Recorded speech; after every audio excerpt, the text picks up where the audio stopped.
د سرسایه مبارک اوس دا خبره ده عموما لحاظ سره د قیمتونو د غنمو مختلف دي موږ درمیانه قیمت وګورئ 140 روپۍ راځي هغه انسان چې د هغه واړه بچي وي نو د وړو بچو سرسایه دا په هغه باندې لازم ده پاتې د دنانه سرسایه شوه په خاوند باندې دا لازم نه ده خو که خاوند ولګي د بیبي د سرسایه ورکړه نو دا د خاوند احسان دی د ښځې سره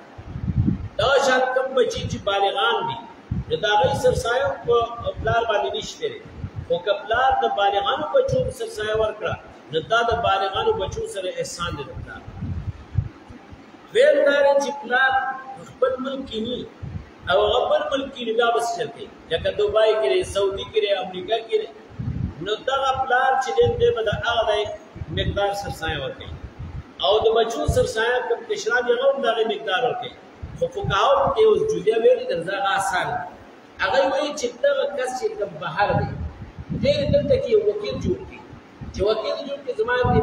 بچي دا سرسایه تاسو ورکوي نو هغه دې دلته کې سرسایه په غنمو کې ولور غنم تاسو 2 کیلو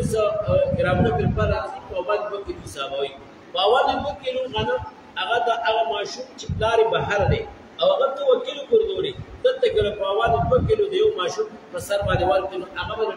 دغه د تاوان بچي او سرسایه به ادا شي او دا حق ادا شي حق په بدايات تبارک تعالی پاتې دا بچا ته ورکی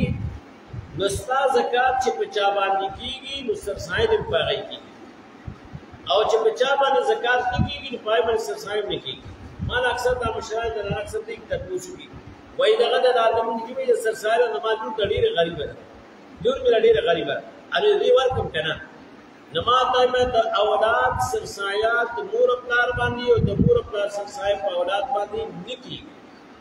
لیکن دوالو تناسب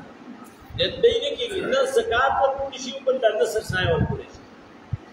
نبي بیا ابای ته وي مله چې خام خطه وایي بیا یو کار وکړه دا ځکه چې د خپل سرسایه د زوم تور کې په زوم دي کې او په زوم دي کې